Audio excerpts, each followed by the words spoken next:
Szeretettel üdvözlök mindenkit a mai podcast előadásunkon. Ma a Layered Process Auditról, az LPA-ról, az úgynevezett LPA-ról fogunk beszélgetni Boronyák László kollégámmal. Welcome to the QFD Group Podcast, your go-to source for the latest updates and insights in the automotive industry. Your competence is our mission. Az előző epizódban arról beszéltünk, hogy mi is az LPA, mit jelent, mi a különbség az ISO 9000-ben megfogalmazott, illetve a 19001-ben leírt auditokhoz képest mik az azonosságok, mik a különbözőségek, illetve hogy mely cégeknek kell ezt alkalmazni, illetve célszerű alkalmazni. Amiről nem beszéltünk legutóbb, hogy néz ki egy ilyen LPA audit, hogy tulajdonképpen mit kell itt csinálni, hogyan kell hozzáfogni. Tehát az első, nyilván föl kell mérni azt, hogy melyik területeken alkalmazzuk.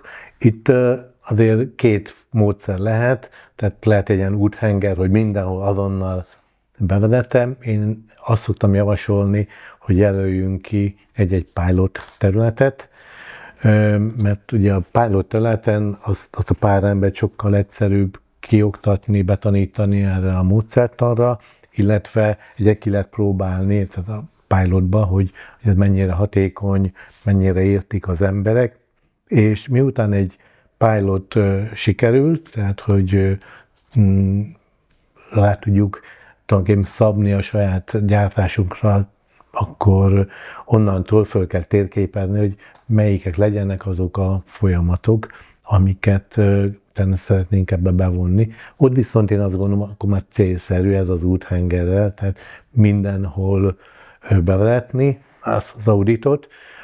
Ez az audithoz nyilván, ahogy mondtam, szükséges meghatározni a szinteket. Tehát, hogy kik legyenek itt a szintek, tehát ezeknek a szinteknek azért kell, hogy kapjanak egy alap tréninget. A tréning nem kell nagyon bonyolultnak lenni, tehát hogy kell végrehajtani. Ezeken a szinteken a különböző feladatokat meg kell adni, hogy milyen gyakran csináljuk. Tehát van, ahol azt mondják, hogy naponta, de ahol több műszak van, akkor célszerű minden műszakban elindítani ezeket az auditokat. Tehát azért ebben nyilván van egyfajta teher is a szervezetre, illetve kell készíteni egy kérdéslistát. Tehát a CQI 8 is javasol kérdéslistát, vagy aki a QSB-t használta, vagy van róla tapasztalata, ott is van kérdéslista, de én azt gondolom, az a jó hír ebben, hogy saját magunk is készíthetünk kérdéslistákat, és én ezt nagyon jónak is tartom, mert ezek a kérdéslisták, ezek később aztán frissíthetőek is. Tehát hogy készítsünk kérdéslistákat, nyilván lehet itt is egy adott, például a teknős, az egy jó módszer. Például én, ahol belettem az LP auditot, ott mindig belecsempésztem a teknős, aki ismeri, tehát a folyamat bemenet, kimenet, a munkatartalom, ember, eszközök és hatékonyság, és nyilván nem így voltak a kérdések, de a kérdések ezt fedték le, tehát valamit a dokumentációról, és akkor lehet, hogy például hozzátenni safety, tehát hogy munkabiztonsági kérdést, vagy ahol sok a vegyi anyag, vagy anyagokkal dolgozunk, akkor az anyagokról, veszélyes anyagok kezelésről, tehát nagy szabadság van ebben, de az lényeges, hogy ezek a kérdések viszont legyenek, tehát válti szinten azokat standardizáljuk, tehát mindenhol ezeket használjuk, mert amikor kiértékeljük az eredményeket, akkor a hasonló kérdéseket össze tudjuk vetni, hogy most például mondjuk munkabiztonsági problémák hány helyen szerepelnek, az egy nagyon hasznos információ tud lenni. Azt, hogy hány kérdésből kell állni egy ilyen kérdéslistának, ezt szabályozza valami, hogy előírja valami, hogy most 5 kérdés, vagy 50 kérdés, ez mitől függ? Itt is több módszert lehet használni, hát aki azt gondolom kényelmes, vagy nem szeretném lustának hívni, az egyben kimásolja a CQI 8-ból, és akkor azokat a kérdéseket használja. Én azt javaslom, hozzunk létre kérdéscsoportokat. Tehát a kérdéscsoportokat lehet úgy is használni, hogy például nem minden kérdést teszek fel minden nap, illetve adok egy szabadságot mondjuk a sorvezető, vagy csoportvezetőnek, hogy ő ma mondjuk 3 kérdést tegyen föl, és akkor ez a 3 kérdés legyen egy adott kérdéscsoportban. Tehát nagy a szabadság, nem írja elő semmi, hogy kötelezően hány, ha csak mondjuk vevői ilyen kérdéslista nincsen, de mindenképpen célszerű az, hogy saját kérdéseket készítsünk, és ami még nagyon fontos, azt javaslom, hogy vonjuk be ezeket a kollégákat ezeknek a kérdéseknek a készítésébe, és illetve nagyon rugalmasan lehet kezelni, tehát időközönként ezeken a kérdéseken lehet változtatni, mert lehet olyan kérdés, hogy az emberek tényleg ráhangolódnak, és egy idő után, hát úgy szoktuk mondani, hogy bezöldül minden, tehát hogy nem találunk eltéréseket. Akkor keressünk egy másik olyan problémát, ami lehet, hogy azóta jött elő, vagy éppen, hogy mondtam, egy verifikációs példát hozzunk be, vagy egy validációs példát, és akkor ezzel lehet bővíteni a kérdéslistákat. Tehát elő nem írja semmi, és azért is jó, hogy mindig aktív marad a csapat, hiszen ezeket azért ki kell valahogyan majd értékelni, lehet csoportosítani, hogy melyik csoportokban van több probléma, és ez nagyon hasznos információt ad a menedzsmentnek, hiszen ne felejtsük el, hogy amiket ők néznek, tehát a szintek úgy épülnek fel, hogy a fölötte lévő, mondjuk a 2. szint, mondjuk hívjuk a területvezetőnek, vagy műszakvezetőnek, ő azt fogja nézni, amit már előtte az alatta levő szint átvizsgált. Tehát ez mint egy piramis játék úgy épül egymásra, és az igazgató is, vagy a felső vezetés, bármelyik tagja úgy fog mintákat választani, amiket már előtte az alatta levő szintek is megnéztek, hiszen itt lesz a lényeg, hogy ugyanazt látják-e. Az egyik az hibának látja, a másik nem, ezért tulajdonképpen azt meg lehet beszélni, hogy mi az ok, miért látja ezt így, miért látja a másik másképpen, illetve itt is előfordul, hogy hiszen az audit itt is mindig mintavétel, tehát nem kell mindig mindent megnézni, és lehet, hogy az 1-es szint megnéztem most például ezt a tolómérőt, mert ez is, ilyet is be lehet venni, hogy ez kalibrálva van-e. Ez nem egy nagy erőfeszítés, és akkor jön a főnökkel, lehet, hogy ő nem pont ugyanazt nézi, tehát nem feltétlenül kell, hogy fedésbe legyenek ezek, tehát nincs árendár, itt hogy ismétlőképesnek kell lenni a döntéseknek. Erre rá akartam kérdezni, hogy a különböző szinteken akkor ugyanazokat a kérdéseket teszik fel. Így van. Annyi plusz van benne, hogy a fölötte levő szinteknek mindig vannak plusz kérdései. Tehát mikor mondjuk a sorvezető vagy a csoportvezető végrehajtotta az ő 1-es szintű auditját, mikor megyek én, és én vagyok a műszakvezető, akkor adódik a kérdés, hogy az alattam levő, tehát hogy végrehajtották az ALP auditokat. Ez az egyik. A másik kérdés, hogy az akciókat, az intézkedéseket, azokat megfelelően följegyezték-e, illetve kezelték-e, hiszen itt kétfajta intézkedés lehet, mert amit mondjuk egy csoportvezető talál, a problémák, az 2 fő kategória lehet. Van, amit ő egyből tehát hogy be tud avatkozni, ő azt rendbe tudja hozni, amikor elfelejtette kitölteni a papírt, és akkor azt pótolni tudja. De van, amire mondjuk például szükség lesz a karbantartásra, vagy a kalibráló csapatra, ezeket a pontokat másképp kell intézkedni. Tehát, hogy így ez ilyen 3 kérdés az mindig célszerű, hogy minden színnek legyen ez a plusz 3 kérdése, tehát, hogy az alatta levők elvégezték, ez az alap, végrehajtották-e, hogy megfelelően használták a kérdéseket, illetve, hogy az intézkedéseket megfelelően kezelték-e, ugye ezt így célszerű végrehajtani. A feljegyzésekről jutott még eszembe, hogy az eszköz, amiben az LPA auditokat végrehajtjuk, itt van valamilyen kötelező előírás, hogy ilyen vagy olyan formában kell ezeket csinálni, megtervezni, végrehajtani, dokumentálni? Hát azt gondolom, hogy ez picit hasonló, hogy én FMEA-t is oktatok, tehát az FMEA-ban is persze lehet csinálni, vagy lehet végrehajtani egy FMEA-t egy kockás papíron is, meg posztitokkal, de hogyha ezt komolyan vesszük meg, tehát hogy egy idő után adja magát, hogy célszerű, hogy legyen egy szoftveres megoldásunk, de szoftver nélkül is egyébként arra, hogy nekiálljunk, például kisebb területeket jól lehet kezelni, de hogyha arra szeretnénk használni, hogy egy kicsit már magas, tehát szélesebb spektrumon lássuk a folyamatainkat, akkor tud segíteni egy szoftver. Tehát mi is, tehát ahogy az eddigi karrierem során én mindenhol egyébként bevezettem az LPA-t, ha kötelező volt, ha nem, és van, ahol volt szoftver, tehát volt, ahol kifejlesztettünk szoftvert, tehát egy táblagépet vitt az auditor, megfelelő, egyből adta neki, hogy mi az ő területe, mihez van jogosultsága, tehát ez egy nagyon nagy segítség tud lenni, de kiválóan tud működni például a TPM-ből, vagy a Lean-ből megismert T-kártyás módszer, ahol ott egy táblát kell készíteni a napokkal, és akkor T-kártya egyik fele piros, másik fele zöld, tehát borzasztó vizuális tud lenni, és akkor aki oda megy, látja, hogy elvégezték-e az auditot, vagy nem végezték el az auditot.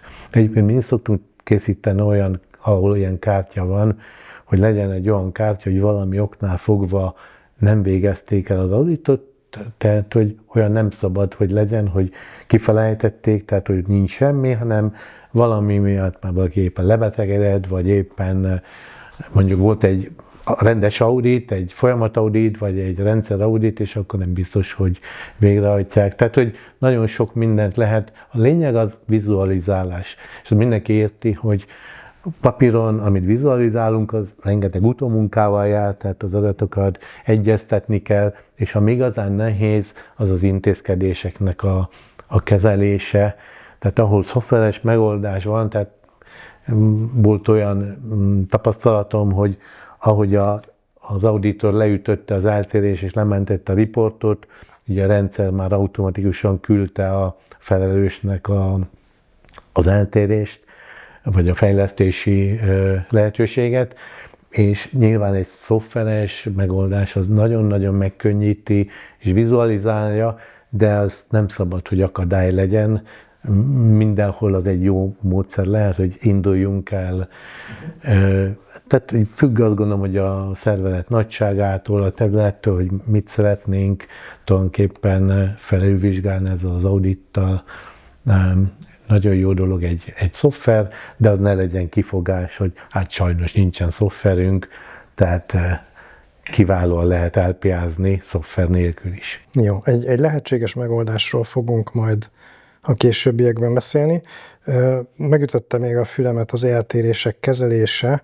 Ugye itt megint visszakanyarodnék egy picit az ISO 9001, IATF 16949 szabványokhoz, ahol a probléma megoldásra vannak szabályozások, illetve követelmények meghatározva. Mennyiben alkalmazható ez az LPA auditokon feltárt eltérésekre? Tehát, hogyha azt szeretnénk, hogy úgy kezeljük az eltéréseket, mint ahogy az ISO 9000 vagy az IATF 16949 előírja, akkor egy hét alatt kivégezzük a rendszert. Most gondoljunk bele, hogy van egy gyártótelet, ahol van csak 10 cellánk van, 3 műszak, és akkor ebbe a 10 cellába minden sorvezető fölír 2 eltérés, főleg amikor indulunk, hát egy csomót fognak találni. És akkor megdöbbenünk, hogy a hónap végére ott állunk 800 nyitott eltérésnél, tehát itt a piros szín nem az a piros szín lesz, azért én azt javaslom, ezt ne is eltérésnek hívjuk, hanem fejlesztési lehetőségeknek. Mert tulajdonképpen azok az eltérések, azok nem egy olyan fajta eltérés, nem csak olyanokat nézünk, ami például le van írva, hanem például előmaradt egy szerszám, vagy tehát bármi lehet közben is Tehát, hogy nem kell mindenre akciótervet, meg 8D-t indítani, hanem ha az eltéréseket kezeljük, én például, amióta az új FMER létezik, kicsit hasonló gondolkodással kezeltem mindig az eltéréseket, mint ahogy az új FMEA-ban az Action Priority, tehát hívjuk úgy egyszerűen, hogy piros, sárga és zöld eltérések. Tehát a piros eltérések, mikor oda megyek egy területre, és azt látom, hogy egy vezeték csupaszon lóg, tehát egy nyilvánvaló biztonsági kockázat, ott nem lehet, ott azonnal be kell avatkozni, tehát ezek a pirosak.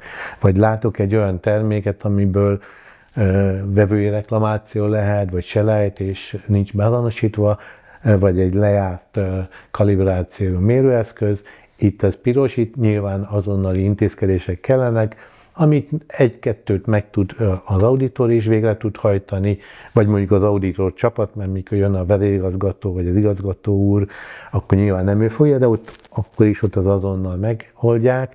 Aztán, hogyha átlépek a másik szélére, a zöldre, például ahol ergonómiai kérdéseket írunk fel, például ahol a lean átalakítás véged, akkor a dolgozók az első évben elkezdenek panaszkodni, hogy szűk a hely, kicsi az asztal, nem megfelelő a készülék, tehát ezek az intézkedéseket célszerű gyűjteni, csoportosítani, és amiből mondjuk gyakori lesz ezekből a zöldekből, ami ugyan eltérés probléma lehet, de itt lehet arról dönteni, hogy ez most a szisztematikus probléma, vagy egyedi, tehát itt tudunk egy ilyen csoportosítást készíteni, hogy na most ebben a hónapban mondjuk a veszélyes anyagokkal volt több probléma, néha beledobtak papír zsebkendőt a veszélyes anyagba, és akkor nézzük meg, hogyan tudjuk jobban vizualizálni. A sárga pedig az, hogy az mindenképpen kell foglalkozni, viszont ott tudunk készíteni tehát például csoportokat, tehát szerint lényeges, hogy hasonló problémákat összefogva próbáljunk rá, mint a 8D-ben, a D7-nél, hogy próbáljunk olyan szisztémikus megoldást találni, ami több területet is érint, mert valószínűleg ezek a problémák több helyen is felmerülnek, és itt lehet akár egy akciótervet csinálni, hogy ez majd júniusban lesz meg, tehát hogy priorizáljuk ezeket a kérdéseket, és akkor már is nem az történik, hogy mondjuk jön a menedzsment, és azt látja, hogy úristen, micsoda borzasztó dolog történik, hogy 400 eltérésünk van, pedig egy nagyszerű dolog történik, hiszen szinte minden befektetés nélkül 400 lehetőséget találtunk, tehát hogy ne kockázatként éljük meg ezeket, hanem lehetőségként, hiszen azt szoktam mondani, mindig azok az igazi győztesek, akik a kockázatból fognak lehetőséget teremteni maguknak, azok fognak nyerni, és ez egy nagyon jó lépés, nem kell félni itt attól, és a piros sem, még egyszer nem piros, tehát akit például zavar a piros, mert mentálisan problémás neki, akkor csináljunk narancssárgát, vagy sárga T-kártyát, és akkor már az mindjárt átmegy ez a probléma. Jó, azt gondolom, választ kaptam a kérdésemre. Igazából ami szerintem itt egy fontos, megfontolandó dolog lehet, hogy célszerű úgy kialakítani a cégnek a probléma megoldó folyamatát, amiben különböző szintű problémákra különböző szinten lehet reagálni, és akkor a kis problémákra egyszerű módszerekkel, a komolyabb problémákra összetettebb módszerekkel reagál a cég. Ugye ez azért fontos, mert azt viszont le kell írni az ISO 9001, illetve az IATF 16949 szerint, hogy a probléma megoldást hogy csinálja a cég, és ha ott csak egyféle van, tehát csak egy ágyú van leírva abba a folyamatba, akkor minden eltérésre ágyúval kell lőni, és akkor az viszont pont ide vezet, hogy megöli az egész LPA-t. Tehát ezért tényleg célszerű ez definiálni, hogy ezek valójában ez nem azok az eltérések, hiszen ami viszont, tehát hogy mondta például ezek a piros eltérések, hogy azonnali kockázat, az viszont generálhat valóban intézkedéseket, akár egy 8D-t is, hiszen a probléma attól, hogy az egy 8D vagy egy LPA-n került elő, az teljesen más kategória lesz. Ami viszont itt azért fontos, én azt mindig el szoktam mondani, hogyha azt szeretnénk, hogy ez a 3 szint, vagy akár több szint is lehet, ez jól működjön egymással, és valóban azt érezzék, hogy mindnyájan egy kicsit, ahogy mondtam, kalibrálják egymást, és jobban megértik egymás problémáit. Az lényeges dolog, hogy az LPA-hoz ne kötődjenek semmilyen negatív. Tehát, hogy ne legyen olyan, hogy lemegy egy igazgató, és akkor talál valamit, ami neki nem tetszik, és akkor egyből egy fegyelmével még, hiszen az is benne az intézkedések sorába. Tehát azt vegyük ki a negatív dolgokat, mert az pedig kulturálisan fogja kicsit lemészárolni ezt a folyamatot. Köszönöm szépen. QFD Group. Your competence is our mission. Follow for more.